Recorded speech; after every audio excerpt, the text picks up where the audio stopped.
Olá, seja muito bem-vindo ao nosso canal. Eu sou a Aline. Eu sou o César. E hoje a gente vai contar para você algumas diferenças culturais que existem quando a gente compara o trabalho aqui na Alemanha e o trabalho no Brasil.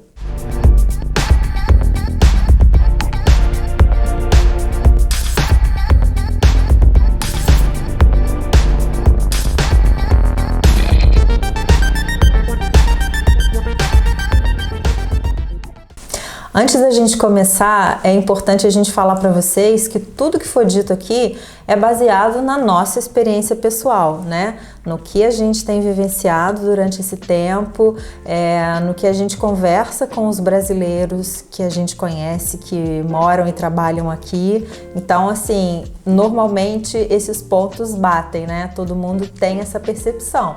Mas como é uma coisa pessoal, não é impossível que alguém tenha tido uma experiência diferente. Isso é curioso também, como no meu ambiente de trabalho é um ambiente muito internacional, e esse tipo de assunto é pauta de conversa mesmo, entre as diferenças do país da pessoa e a própria Alemanha, e bate muito com o que a gente vai contar aqui para você hoje. Isso. O primeiro ponto, sem dúvida, é a maior diferença, é a pontualidade.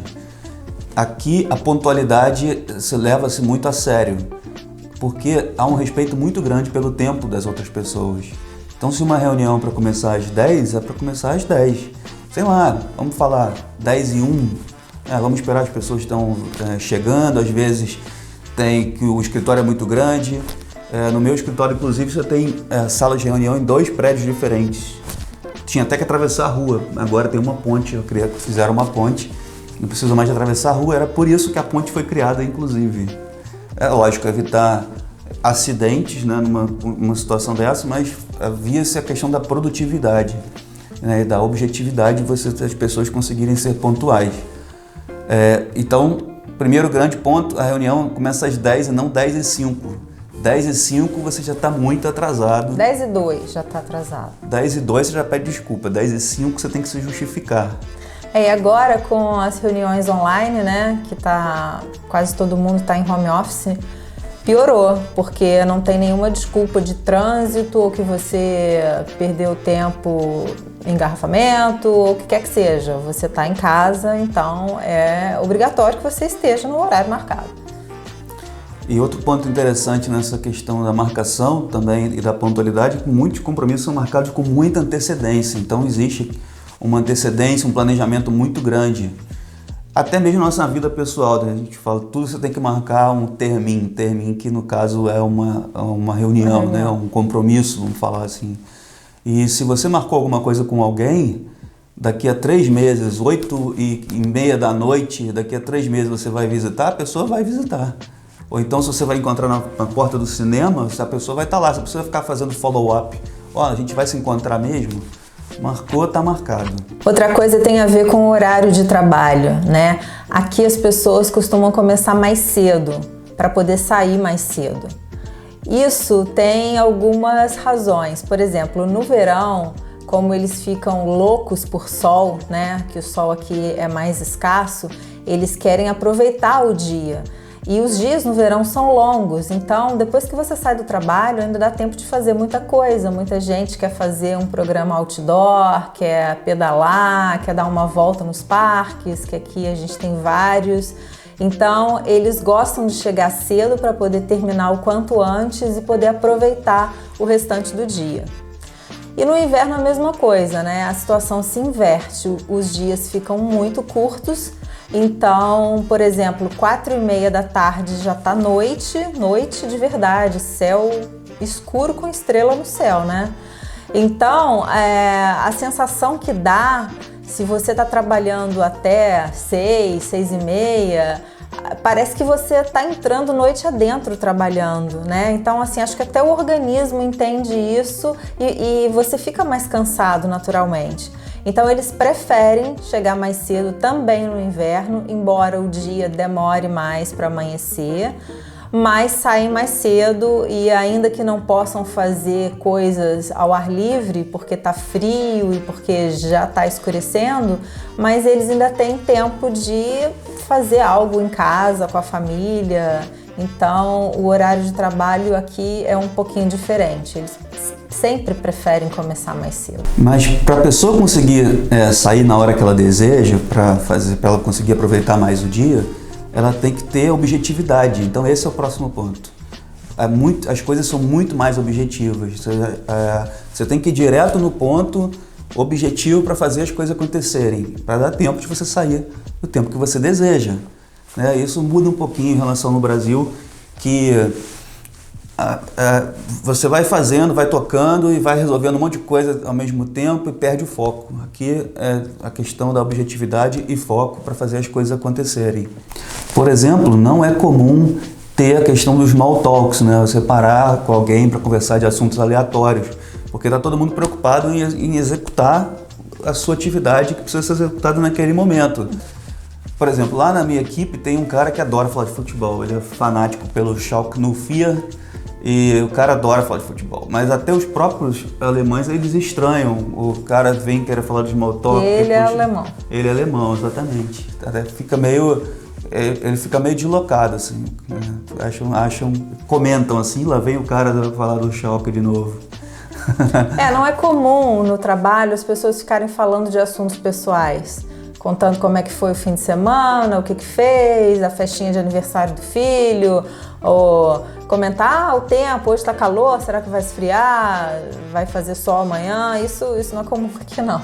Exatamente. Por quê? Porque é para ir direto no ponto, mais objetivo, usar o tempo com que precisa ser usado para fazer as coisas acontecerem. Bom, com relação às férias, a gente também tem algumas diferenças, No Brasil, o CLT tem 30 dias corridos. Você conta como férias também sábado e domingo, feriado, se o seu período pegou algum feriado, enfim. Aqui não, aqui são 30 dias úteis e você pode dividir de acordo com a sua necessidade. A negociação na empresa é mais fácil do que no Brasil, porque aqui eles priorizam muito a vida em família, os seus compromissos pessoais. Eles acham que isso é muito importante, porque se você não estiver feliz, se você não estiver bem resolvido com as suas coisas pessoais, você não vai ser produtivo no trabalho. Então, eles preferem que você tire as férias no período que você acha que é melhor, porque você vai estar mais satisfeito e isso vai reverter da melhor forma, para a empresa. E por lei, no mínimo que você tem que ter de férias são 20 dias, tá? Então você nunca vai ter menos de 20 dias úteis de férias. Mas normalmente as empresas oferecem 30 dias. E você vai ver, se você está fazendo sua pesquisa, você vai ver, eles ressaltam como um benefício. Isso. Mas se você como empregador já está difícil conseguir contratar gente, e você não colocar os 30 dias, provavelmente a pessoa nem vai se candidatar. Se interessar. Porque a grande maioria oferece os 30 dias, Então... E você pode tirar, por exemplo, também um dia de férias, Você pode, esses 30 dias você pode você tirar. divide, como eu falei, da forma que melhor for conveniente para você. Outra coisa, gente, é que quando você tá de férias aqui, você tá de férias de verdade. Não existe essa coisa de checar e-mail de trabalho, de atender telefonema. Normalmente, as pessoas da empresa que sabem que você está de férias não vão te ligar, não vão te mandar e-mail. Mas, de repente, tem algum parceiro, algum fornecedor, algum cliente que não sabe, que pode te contactar de alguma forma, por e-mail, por telefone, que seja. Não tem que atender o telefone, não tem que responder o e-mail, você está de férias. Isso eles são taxativos nisso. Você está de férias, é seu período de descanso. Então, enquanto você estiver de férias, você não tem que se preocupar com o trabalho. Normalmente, as pessoas preferem marcar as férias depois de 3 meses, que é assim, o período mínimo probatório, Para não marcar férias ainda fazendo esse período aí. Mas não quer dizer que não possa, tá? Você pode tirar férias nos primeiros 3 meses, de acordo com o seu contrato. Isso aí vai variar um pouquinho de lugar para lugar. Mas tem gente que tira, porque ou já tinha alguma coisa marcada antes de iniciar, ou enfim, por alguma razão pessoal, que eles também não ficam especulando.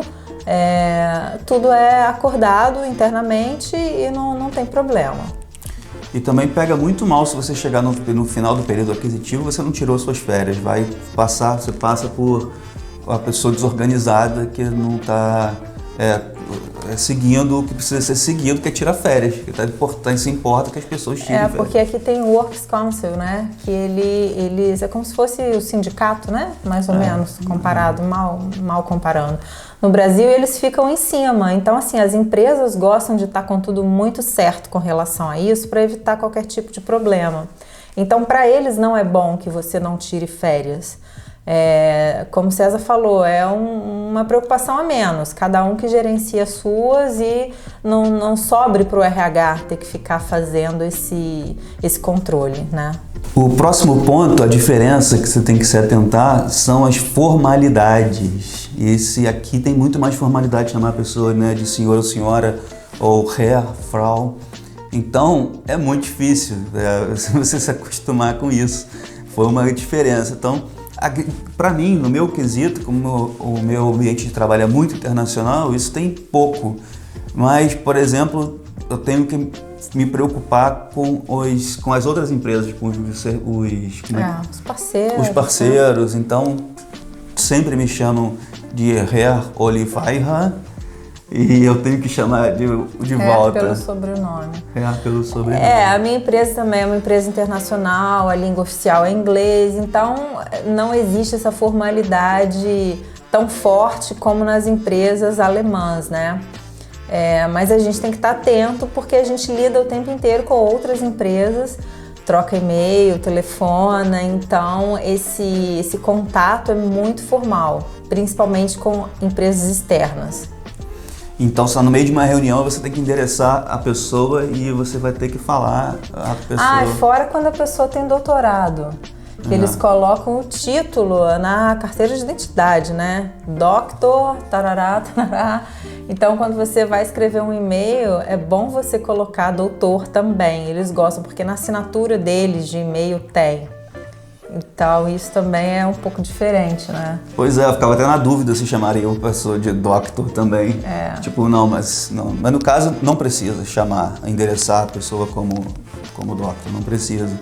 Mas aí você só precisa se atentar, porque às vezes você muda de uma reunião para outra, você está num ambiente que você não está usando formalidade, mas você acabou de ir para outra reunião que você precisa usar das formalidades e você não pode endereçar o nome da pessoa do primeiro nome e você vai ter que saber do último nome, né? E ainda tem a complicação da pronúncia dos sobrenomes alemães. Então, mais um ponto.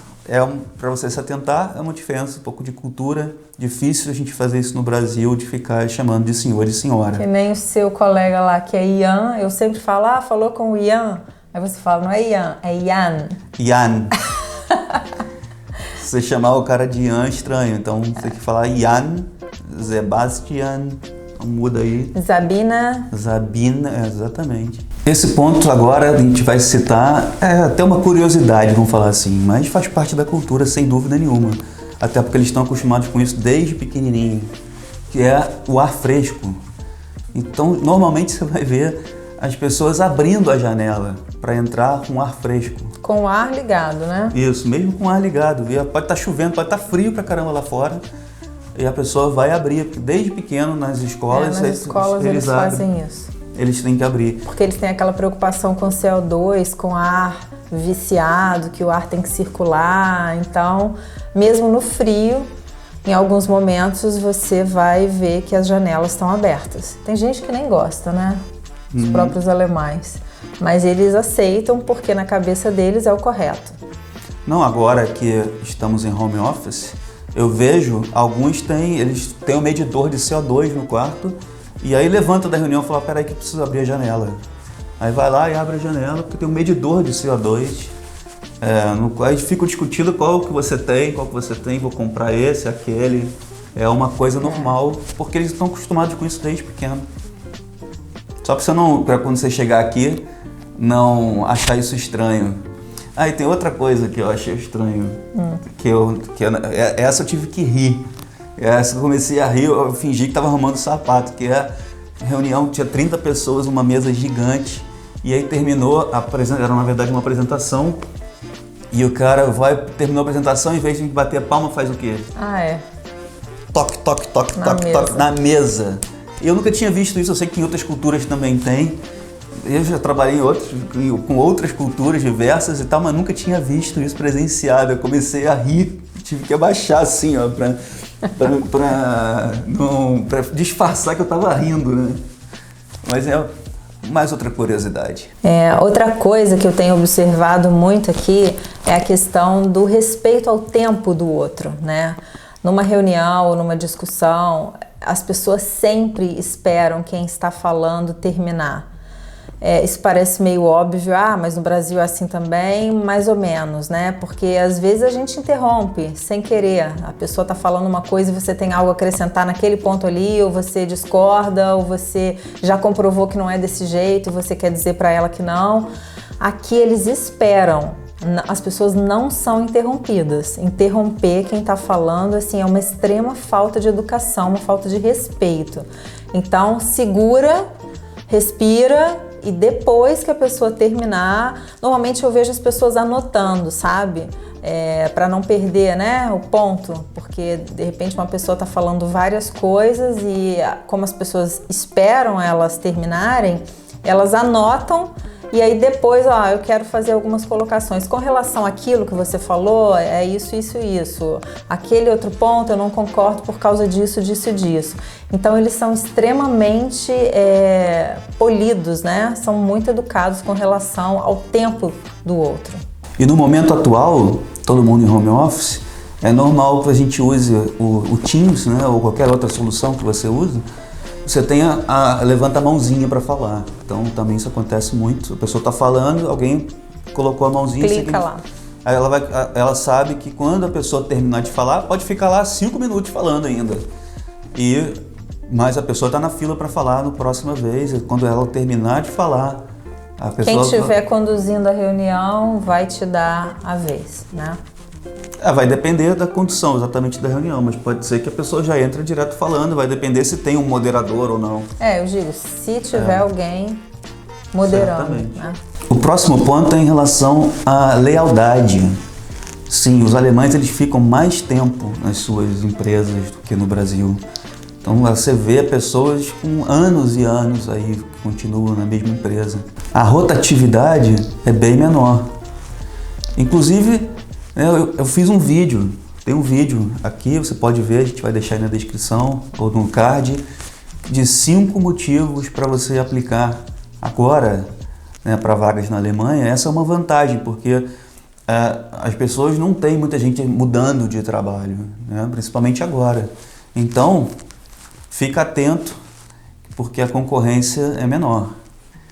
Mas é uma curiosidade, então as pessoas ficam mais tempo. Então a gente não gosta muito do seu currículo que tenha pulando de uma empresa para outra em 2 anos, já é pouco, já acho um pouco.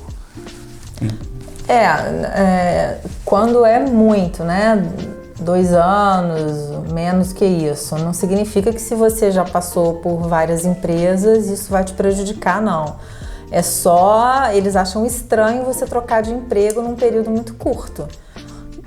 Diga-se, leia esse período curto, isso, menos de 2 anos. E outra curiosidade nesse sentido, ou a cultura, né, na verdade, é que para você sair do seu trabalho atual, você tem que, o seu tempo, como é que fala a palavra? No Brasil é aviso prévio. No meu caso, então, são 3 meses de aviso prévio que eu tenho que dar. Agora, por exemplo, meu chefe está 10 anos na empresa, adivinha? 1 ano de aviso prévio. 1 ano. Como é que uma pessoa vai vir 1 ano? Né? É lógico, dá para você negociar, mas assim, se você for na pé da letra, é 1 ano. É por isso que a gente fala que isso acaba sendo uma vantagem, né, para os estrangeiros que querem aplicar, porque muitas empresas não podem esperar esse tempo todo, ainda que ele consiga um alemão, que ele não, ela, né, a empresa. Ainda que ela consiga um alemão, um candidato daqui, para ocupar a vaga, ele tem que cumprir esse tempo na empresa dele. É claro que se Dá para sair antes? Dá, mas aí tem várias questões contratuais de multa e não pega bem, né? Queima o filme, e, enfim. Então, isso normalmente não acontece. Então, acaba sendo uma vantagem para quem está querendo vir, porque nem sempre eles vão conseguir achar alguém aqui com essas características para ocupar a vaga. E o último ponto que a gente vai trazer também não é só porque ele está em último que é menos importante, não, ele é muito importante. Se dá muita independência e muita autonomia para todo mundo. Você não precisa ser gerente nem chefe de outras pessoas para ter isso, não. Então, quando a gente contrata uma pessoa, ele espera que você já sai fazendo tudo. Não tem um guia que vai te... Né? Não tem o seu chefe que vai fazer micromanagement. Não é assim. Então você tem um empoderamento muito grande para fazer as coisas. Você não sempre depender de ninguém. Então, se você quiser tocar, você tem uma... Digamos, eu digo que é uma oportunidade, de fato, até para alavancar a sua carreira. Você pode fazer muita coisa, poucas vezes você vai ser... não vai ter gente te travando, né? Você pode mostrar serviço logo de cara. É isso aí que eu queria chegar. Então, de fato, porque você ganha muita autonomia. Por outro lado, também você tem que estar preparado, né? Porque espera-se que você, de fato, já saia fazendo. Você não vai precisar ter ali o teu chefe te guiando, né? Ou algum conhecimento extra. Então é isso, gente. A ideia era essa mesmo, né? De passar para vocês os pontos que a gente tem observado de acordo com a nossa experiência no nosso trabalho, para que vocês já fiquem sabendo, já fiquem aí atentos para quem já estiver chegando ou quem estiver planejando em vir, já ter esse conhecimento, tá bom? Então você já sabe, o nosso site www.alemanhaexpress.com tem muita informação relevante para você já começar a iniciar a sua busca de trabalho na Alemanha, vai te ajudar a fazer sua pesquisa. Temos o nosso paperback. As principais informações estão no paperback e o acesso você consegue pelo site, é direto, tem um link, você clica e pode baixar gratuitamente. É um arquivo que tem aproximadamente 40 páginas, então tem bastante informação para quem está iniciando aí essa jornada, esse planejamento, então não deixem de conferir. Tem também o nosso perfil no Instagram, a gente te convida a seguir, caso você ainda não siga. Tem muita informação e todos os dias a gente atualiza e interage com vocês por lá. E convido também para você fazer a sua inscrição aqui no canal, no YouTube. Claro. Dá o like se você gostou do vídeo. Se quiser comentar alguma coisa, tiver alguma dúvida, quiser perguntar, a gente tem o maior prazer em responder os comentários, então fique totalmente à vontade. E a gente agradece mais uma vez o tempo de vocês e espera te ver de novo no próximo vídeo. Até lá!